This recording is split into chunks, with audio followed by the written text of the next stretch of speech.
Today's discussion is on theme, what it means, and how to create one. I know this will be a review for some of you, but I wanted to make sure that we have an understanding of what theme is within the classroom.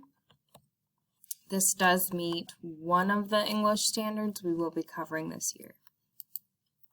The definition of theme is an idea that represents or repeats in a work of art or literature. So what exactly does that mean? It's got several characteristics, the first of which is that it is one sentence. This is something that I think on our pre-assessment we really struggled with, but it's just one central idea. The second characteristic is that it starts with a topic, normally the topic of the piece that you are reading or watching.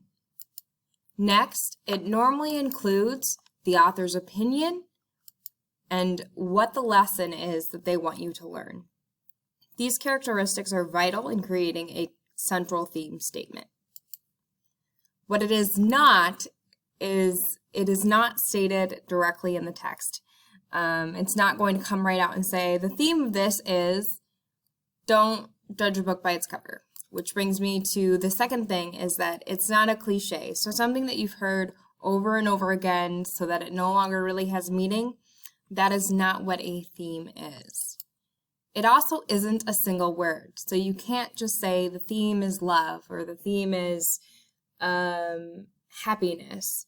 It's a full statement. So a single word is more of a motif, and this is not something that a full theme statement is.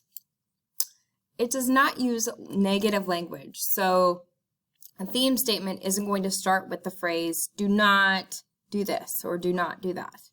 It's going to start with positive language. In order to make a theme, we've got several elements, and I've created a theme equation. The first part of that theme equation is that you need a topic or repeating idea. You add that to the author's lesson.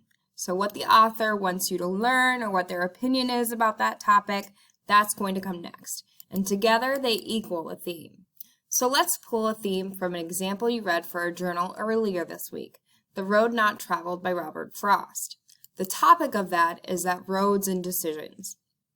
We're going to add that to what the author thinks about that. So taking the road that everybody else is taking wasn't easy, but it did change me. So together we add it and we get difficult decisions may not always be the one everyone makes. So that would be the theme of what we read for our journal on Monday. At this point, you're going to watch a Pixar short called Jerry's Game. We're going to use that as an example to create a theme.